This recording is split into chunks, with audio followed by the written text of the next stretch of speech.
ಎಲ್ಲರಿಗೂ ನಮಸ್ಕಾರ. ಕೆ ಇಂದಿರಾ ಅವರ ಗೆಜ್ಜೆ ಪೂಜೆ ಕಥೆಯನ್ನು ಮುಂದುವರಿಸೋಣ. ಮದುವೆ ಅಂದರೆ ಗೆಳತಿಯ ಮದುವೆ ಆಗುತ್ತೆ. ಆ ಮದುವೆಯನ್ನು ನೋಡ್ಕೊಂಬಂದು ಚಂದ್ರನಿಗೆ ತಾನು ಮದುವೆ ಆಗಬೇಕು, ಎಲ್ಲರ ಹಾಗಿರಬೇಕು ಅನ್ನೋ ಒಂದು ಆಸೆ ಹೆಚ್ಚಾಗ್ತಾ ಹೋಗುತ್ತೆ. ಕಾಲೇಜುಗೆ ಸೇರಬೇಕು ಅನ್ನೋದು ಅವಳಿಗೆ ಹಠ ಆಗಿರುತ್ತೆ. ಆದರೆ ಮನೆಯಲ್ಲಿ ದೊಡ್ಡ ಜಗಳವೇ ಶುರು ಆಗಿರುತ್ತೆ. ಏಕೆಂದರೆ ಸಂಗವ್ವ ಕಾಲೇಜು ಬೇಡ, ಏನು ಬೇಡ ಅಂತ ಹಠ ಮಾಡ್ತಿರ್ತಾಳೆ. ಅಜ್ಜಿನೂ ಹಠ, ಮೊಮ್ಮಗಳು ಹಠ. ಇದ್ರ ಮಧ್ಯೆ ಮಗಳು ಇನ್ನಷ್ಟು ಓದಲಿ, ವಿದ್ಯಾವಂತೆ ಆಗಲಿ ಅನ್ನೋದು ಕೂಡ ಅಪರ್ಣ ಆಸೆ ಪಡ್ತಾ ಇರ್ತಾಳೆ.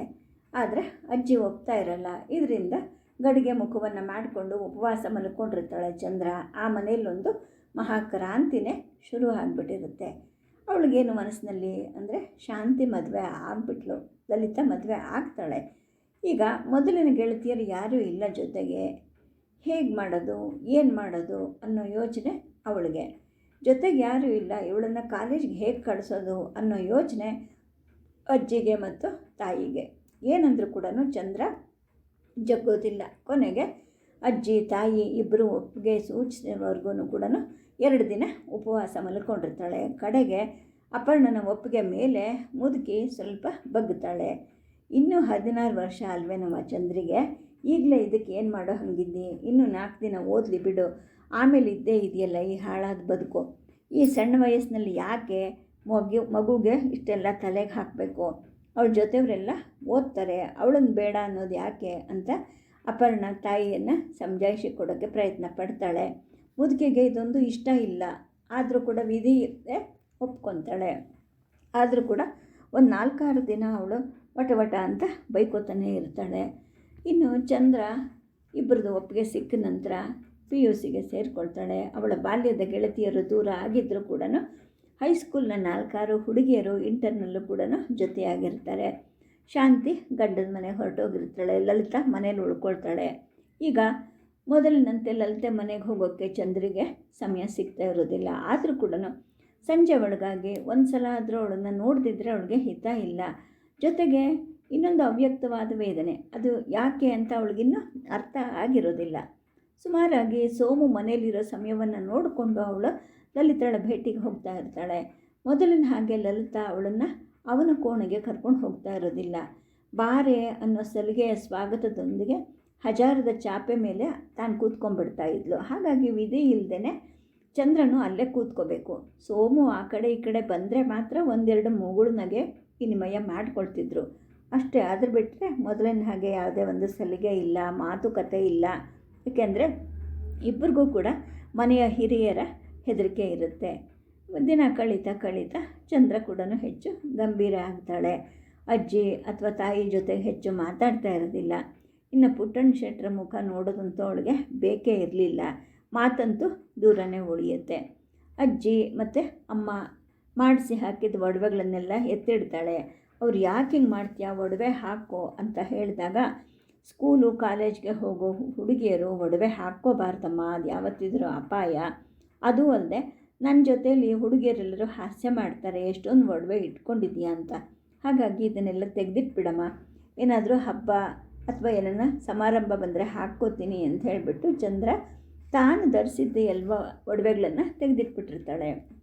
ಒಂದು ರೀತಿಯಲ್ಲಿ ಹುಡುಗಿ ಹೇಳಿದ್ದು ನಿಜ ಇರುತ್ತೆ. ಆದರೆ ಒಂದೇ ಸಲ ಅವಳು ಎಲ್ಲ ಒಡವೆಗಳನ್ನು ತೆಗೆದಿಟ್ಟಿದ್ದು ತಾಯಿಗೆ ಮಗಳಿಗೆ ಹಿತ ಅನಿಸಲ್ಲ. ಅಪರ್ಣ ಸುಮ್ಮನೆ ಆಗ್ತಾಳೆ. ಆದರೆ ಮುದುಕಿ ಮಾತ್ರ ಒಟ್ಟುಗುಟ್ಟಕ್ಕೆ ಶುರು ಮಾಡ್ತಾಳೆ.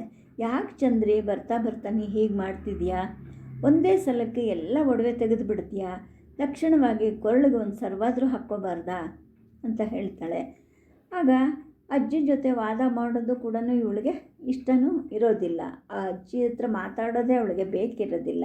ಹಾಗಾಗಿ ಅವಳು ಹೇಳ್ತಾ ಇರ್ತಾಳೆ, ಬೇಡ ಅಜ್ಜಿ, ಒಡವೆ ಆಸೆಗೆ ಪ್ರಾಣನೇ ತೆಗೆದು ಬಿಡ್ತಾರಂತೆ ಈಗಿನ ಕಳ್ಳರು, ದಿನ ಕೇಳೋದಿಲ್ವ ನೀನು, ಈ ಚಿನ್ನದ ಅನಾಹುತನ ಕಾಲೇಜ್ ಮುಗಿದ್ಮೇಲೆ ಎಲ್ಲ ಹಾಕ್ಕೋತೀನಿ, ಈಗ ನನಗೇನು ಬೇಡ, ನಾನು ಕಾಲೇಜ್ಗೆ ಒಡವೆ ಹಾಕ್ಕೊಂಡು ಹೋಗಿ ಯಾರಾದರೂ ನನ್ನನ್ನು ಸಾಯಿಸಿಬಿಟ್ರೆ ಏನು ಮಾಡಬೇಕು ಅಂಥೇಳಿ ಅಜ್ಜಿಗೆ ಒಂದು ಹೆದರಿಸಿ ತೋರಿಸ್ತಾಳೆ.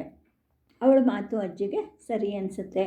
ಇವಳು ಒಂದು ಮುತ್ತಿನ ಸರ, ಒಂದು 4 ರೇಷ್ಮೆ ಸೀರೆ, ಒಂದು ಬಿಳಿ ಬಣ್ಣದ ವಾಯಿಲ್ ಸೀರೆ, ಇಷ್ಟೇ. ಇವಳು ಸಕಲಾಭರಣವನ್ನು ತೊಟ್ಕೊಳ್ಳೋದು ಎಲ್ಲ ಬಿಟ್ಬಿಟ್ಟಿರ್ತಾಳೆ.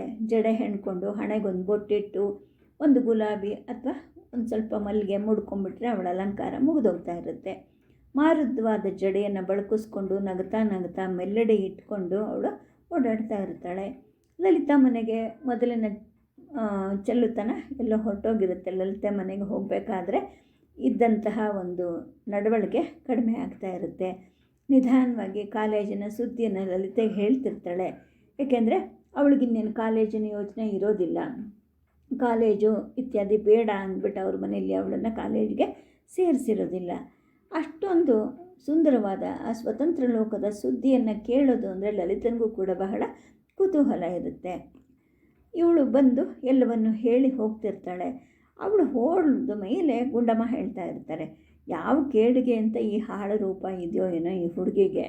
ಹಿಂದೆಲ್ಲ ಹೇಳ್ತಿದ್ರಂತೆ ಮೋಹಿನಿ ಅಂತ, ಗಂಡಸ್ರ ಕಣ್ಣಿಗೆ ಮಾತ್ರ ಕಾಣಿಸ್ತಿತ್ತಂತೆ. ಅದು ಮಾರುದ್ದ ಕೂದಲು ಬಿಟ್ಕೊಂಡು ಬಿಳಿ ಸೀರೆ ಉಟ್ಕೊಂಡಿರ್ತಿತ್ತಂತೆ.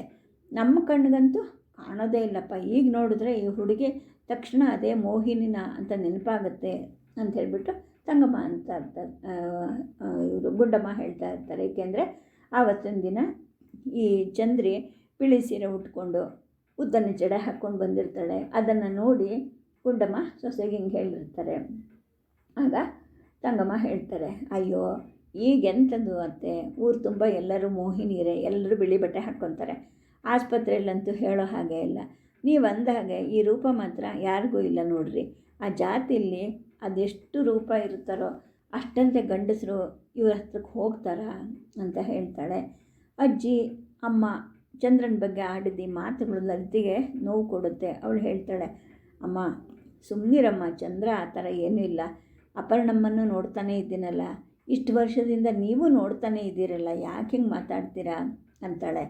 ಆಗ ತಂಗಮ್ಮ ಮಗಳಿಗೆ ಹೇಳ್ತಾಳೆ, ನೋಡು ಅದೆಲ್ಲ ನಿನಗೆ ಗೊತ್ತಾಗೋದಿಲ್ಲ, ಇನ್ನು 1-2 ವರ್ಷ ಹೋಗಲಿ, ಆಮೇಲೆ ಆ ನಾಟಕ ನೋಡುವಂತೆ. ಆದರೆ ಪಾಪ ಈ ಮುಂಡೆದು ಆ ಜಾತಿಲಿ ಹುಟ್ಟಬಾರ್ದಾಗಿತ್ತು. ನಮ್ಮ ಜನದ್ದಾಗಿದ್ದರೆ ಲಕ್ಷಣವಾಗಿ ಮದುವೆ ಮಾಡಿಕೊಂಡು ಸಂಸಾರ ಮಾಡೋ ಅಂತಹ ಹುಡುಗಿ ಅದು ಅಂಥೇಳಿ ತಂಗಮ್ಮ ಹೇಳ್ತಾರೆ. ಹೌದು ಕಣಮ್ಮ, ನಾನು ಮದುವೆ ಮಾಡ್ಕೋತೀನಿ ಅಂತ ಯಾವಾಗಲೂ ಚಂದ್ರ ಅಂತಿರ್ತಾಳೆ ಅಂತ ಲಲಿತಾ ಹೇಳ್ತಾಳೆ. ಆಗ ಗುಂಡಮ್ಮ ಅಡುಗೆ ಮನೆಯಿಂದ ಲೊಟ್ಕೊಡ್ತಾರೆ. ನಿಂಗೊಂದು ಹೊತ್ತು ಹೋಗ್ದು ಆ ಸುಟ್ಟು ಮುದುಕಿ ಬಿಡುತ್ತೇನೆ, ಯಾವನೋ ಒಬ್ಬ ಮನೆ ಹಾಳನ್ನು ತಂದು ಗಟ್ಟು ಹಾಕಂತೆ ಆ ಮುದುಕಿ ಅಂತ ಹೇಳಿದಾಗ ತಂಗಮ್ಮಗೆ ಒಂದು ಸಂಶಯ ಬರುತ್ತೆ. ಅಲ್ಲ, ಈಗಿನ ಕಾಲದ ಹುಡುಗರ ವಿಷಯ ಹೇಳೋಕ್ಕಾಗೋದಿಲ್ಲ. ಇದು ಕಾಲೇಜ್ನಲ್ಲೇ ಯಾರನ್ನಾದ್ರೂ ಗಂಟು ಹಾಕ್ಕೊಂಡ್ಬಿಟ್ರೆ ಮುಗ್ದೇ ಹೋಯ್ತಲ್ಲ, ಆಮೇಲೆ ಆ ಗೂಬೆ ಬಾಯಿ ಬಡ್ಕೋಬೇಕು ಅಷ್ಟೇ. ಆಗ ಲಲಿತಾ ಯಾಕೆ ಈ ಥರ ಮಾತಾಡ್ತಿದ್ದಾರೆ ಅಂತ ಅಂದ್ಕೊಂಡು ಯೋಚನೆ ಮಾಡ್ತಾಳೆ. ಆಮೇಲೆ ಹೇಳ್ತಾಳೆ, ಅಮ್ಮ ಅವಳು ಹೋಗೋದು ಮಹಾರಾಣಿ ಕಾಲೇಜು, ಅಲ್ಲಿ ಯಾರು ಹುಡುಗರು ಇರೋದಿಲ್ಲ ಕಣಮ್ಮ, ಸುತ್ತಮುತ್ತ 1000 ಜನ ಹುಡುಗಿಯರು ಇರ್ತಾರೆ, ಎಲ್ಲ ಬಿಟ್ಟು ಇವಳೊಬ್ಬಳೆ ಹಂಗೆ ಮಾಡ್ತಾಳ ಅಂತ ಹೇಳಿದಾಗ ಗುಂಡಮ್ಮ ಮೊಮ್ಮಗಳಿಗೆ ಹೇಳ್ತಾಳೆ, ನೋಡು ಒಂದು ಕತೆ ಇದೆ, ಏನು ಗೊತ್ತಾ, ಯಮ ಮೋಹಿನಿನ ತನ್ನ ವಜ್ರದ ಪದಕದಲ್ಲಿ ಮುಚ್ಚಿಟ್ಕೊಂಡಿದ್ನಂತೆ. ಅವನು ಗೊರಕೆ ಹೊಡೆದ ತಕ್ಷಣ ಮೋಹಿನಿ ಹೊರಗಡೆ ಎದ್ದು ಬಂದು ಸಜ್ಜೆ ಮನೆಯಲ್ಲಿ ದೀಪನ ಆವಾಹನೆ ಮಾಡಿಬಿಟ್ಟು ಅಗ್ನಿ ಜೊತೆ ಕೂಡ್ಕೊತಾ ಇದ್ಲಂತೆ. ನಿಂಗೆ ಗೊತ್ತೇನು ಈ ಕತೆ? ಹಾಗೆ ಈ ಜಾತಿ ಬುದ್ಧಿ ಎಲ್ಲಿ ಹೋಗುತ್ತೆ ಹೇಳು? ಈಗಂತೂ ಕುಲಸ್ತ್ರ ಮನೆ ಹೆಣ್ಮಕ್ಳೇ ಕೆಟ್ಟ ಹಾಳಾಗಿ ಹೋಗ್ತವೆ, ಇನ್ನು ಇವಕ್ಕೆಲ್ಲ ಯಾಕೆ ಹೇಳಬೇಕು ಹೇಳು ಅಂತ ಹೇಳಿದಾಗ ಲಲಿತೆಗೆ ನಗು ಜೋರಾಗುತ್ತೆ. ಅಜ್ಜಿ, ನೀ ಇಂಥ ಕತೆಯೆಲ್ಲ ಎಲ್ಲಿ ಗುಡ್ಡ ಹಾಕ್ಕೊಂಡಿರ್ತೀಯ, ಮಾತು ಹೇಳಿದ್ರೆ ಒಂದು ಕತೆ ಶುರು ಮಾಡ್ತೀಯಲ್ಲ ಅಂತ ಹೇಳಿದಾಗ, ಅಯ್ಯೋ ಇದೇನು ಸುಳ್ಳು ಅಂತ ತಿಳ್ಕೊಂಡೇನೆ ನೀನು, ಮೋಹಿನಿ ಕತೆ ಕೇಳಿಲ್ವೇನೆ ನೀನು ಅಂತ ಅಜ್ಜಿ ಹೇಳಿದಾಗ, ಅಜ್ಜಿ ಕೇಳಿದ್ದೀನಿ, ಅಮ್ಮನೂ ಹೇಳ್ತಾ ಇರ್ತಾಳೆ ಅಂತ ಹೇಳಿದಾಗ, ಅದು ಯಾವ ಮೋಹಿನಿ ಬಂತು ನಮ್ಮನೆಗೆ ಅಂತ ಸೋಮು ಒಳಗೆ ಬರ್ತಾನೆ. ಈ ಮಾತಿನ ವಿವರ ಅವನ ಮುಂದೆ ಹೇಳೋದು ಯಾರಿಗೂ ಬೇಕಾಗಿರೋದಿಲ್ಲ. ಲಲಿತಾ ಅಜ್ಜಿ ಮತ್ತು ತಾಯಿಯರ ಮುಖವನ್ನು ನೋಡ್ತಾಳೆ. ಗುಂಡಮ್ಮ ತಕ್ಷಣ ಮಾತನ್ನು ತಿರುಗಿಸ್ತಾರೆ.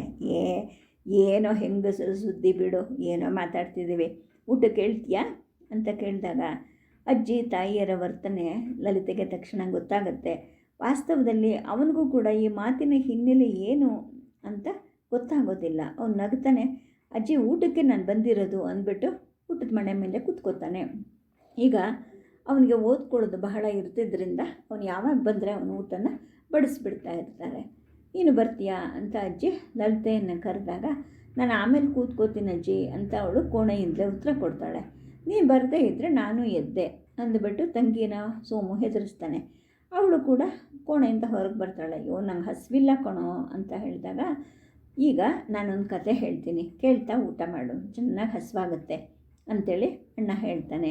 ಅಣ್ಣನ ಈ ಕೀಟಲೆಯಲ್ಲಿ ಅವಳಿಗೂ ಕೂಡ ಹಿತ ಸಿಗ್ತಿರುತ್ತೆ. ಬೇಕೋ ಬೇಡೋ ಅನ್ನೋ ಹಾಗೆ ಅರಮನಸ್ಸಿನಿಂದ ಅವನ ಪಕ್ಕದಲ್ಲಿ ತಟ್ಟೆ ಇಟ್ಕೊಂಡು ಕೂತ್ಕೊತಾಳೆ. ಆದರೆ ಬಡಿಸಿದ್ದು ಅಮ್ಮ. ಅನ್ನ ಕಲಿಸ್ತಾ ಸೋಮು ಕತೆ ಹೇಳೋಕ್ಕೆ ಶುರು ಮಾಡ್ತಾನೆ. ಕೇಳಿಲ್ಲಿ, ನಮ್ಮ ಮೈಸೂರಿನಲ್ಲಿ ಚಾಮುಂಡಿ ಎಕ್ಸ್ಟೆನ್ಷನ್ ಅಂತ ಒಂದಿದೆಯಂತೆ, ಅದರೊಳಗೆ ಅಂತ ಶುರು ಮಾಡ್ತಾನೆ. ಹೋಗ, ನೀನು ಕತೆ ಹೇಳಿದ್ರೆ ನಾನು ಊಟ ಮಾಡಲ್ಲ ಕಣೋ ಅಂತ ಲಲಿತಾ ಅಂತಾಳೆ. ಆಗ ಸೋಮು ಹೇಳ್ತಾನೆ, ಅಮ್ಮನವ್ರೆ, ನನಗೆಲ್ಲ ಗೊತ್ತಾಗಿದೆ ನಿಮ್ಮ ಬೂಟಾಟಿಗೆ, ತುಂಬ ಆಸೆ ಈ ಕತೆ ಕೇಳೋಕ್ಕೆ ನಿನಗೆ ಅಂತ ಹೇಳಿದಾಗ, ಅಜ್ಜಿ ನೋಡಿ ಇಲ್ಲಿ ಅಂದ್ಬಿಟ್ಟು ಲಲಿತಾ ರಾಗ ತೆಗಿತಾಳೆ. ದೇವ್ರ ಗೂಡಿನ ಪಕ್ಕದಲ್ಲಿ ಫಲಹಾರಕ್ಕೆ ಅಂತ ಅರಳು ಮೊಸರು ಕಲಿಸ್ಕೊತಿದ್ದ ಅಜ್ಜಿ ಕೂಡ ಗೇಲಿ ಮಾಡ್ತಾರೆ.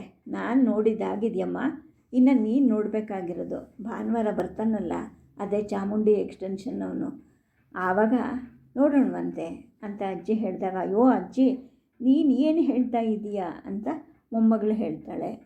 ಆಗ ಸೋಮು ಮಾತು ಮುಂದುವರಿಸ್ತಾನೆ. ಇಲ್ಲಿ ನೋಡು, ಚಾಮುಂಡಿ ಎಕ್ಸ್ಟೆನ್ಷನ್ನು ಅಂತ ಒಂದಿದೆ, ಅಲ್ಲಿ ರಂಗಾವಧಾನಿಗಳು ಅಂತ ಒಬ್ಬರಿದ್ದಾರೆ. ಅವ್ರಿಗೆ ಒಬ್ಬ ಮಗ ಇದ್ದಾನಂತೆ. ಅವನು ಭಾನುವಾರ ದಿವಸ ನಮ್ಮ ಮನೇಲಿರೋ ಲಲಿತನ ನೋಡೋಕ್ಕೆ ಬರ್ತಾನಂತೆ ಅಂತ ರಾಗವಾಗಿ ಹೇಳ್ತಾನೆ. ಆಗ ಲಲಿತನು ಕೂಕ್ಕೊಂತಾಳೆ, ಅಮ್ಮ ನೋಡಮ್ಮ ಇಲ್ಲಿ ಅಂತ. ಅವನು ಏನಾದರೂ ಅಂದ್ಕೊಂಡ್ಲಿ, ನೀನು ಅನ್ನ ಕಲಿಸು ಅಂದ್ಬಿಟ್ಟು ತಂಗಮ್ಮ ಮಗಳಿಗೆ ಸಾರು ಬಡಿಸ್ತಾರೆ. ಕಥೆಯನ್ನು ಸೋಮು ಮುಂದುವರಿಸ್ತಾನೆ. ಇವ್ರು ಯಜಮಾನ್ರು ಹೇಗಿದ್ದಾರೆ ಗೊತ್ತೇನಮ್ಮ, ಇತ್ಲ ಮೂಟೆ ಮೇಲೆ ಒಂದು ಮಡಕೆ ಕವುಚಿದ್ರೆ ಹೆಂಗಿರುತ್ತಾನೋ ಅಷ್ಟು ಕರಗಿದ್ದಾನೆ ಅಂತ ಸೋಮು ಕಿಟ್ಲೆ ಮಾಡ್ತಾನೆ. ಏನಿಲ್ಲ, ನೀನು ಹೆಂಡ್ತಿನೇ ಮೂಟೆ ಲಕ್ಷ್ಮಿ ಅಂತ ಹೇಳಿಬಿಟ್ಟು ಅವಳು ಇವನು ಅಣ್ಣನನ್ನು ಹಂಗಿಸ್ತಾ ಇರ್ತಾಳೆ. ಕೇಳು, ಇಲ್ಲಿ ತಲೆ ತುಂಬ ಹಣ ಇದೆ ನಿಮ್ಮ ಯಜಮಾನ್ರಿಗೆ ಅಂತ ಹೇಳಿಬಿಟ್ಟು ಅಣ್ಣ ಹೇಳ್ತಾನೆ. ಅಲ್ಲಿಂದ ಮುಂದಕ್ಕೆ ತಂಗಿಗೆ ಅಣ್ಣನ ಜೊತೆಗೆ ಮಾತಾಡಬೇಕು ಅಂತಲೇ ಅನಿಸೋದಿಲ್ಲ. ಅವಳಿಗೂ ಸಿಟ್ಟು ಬರುತ್ತೆ.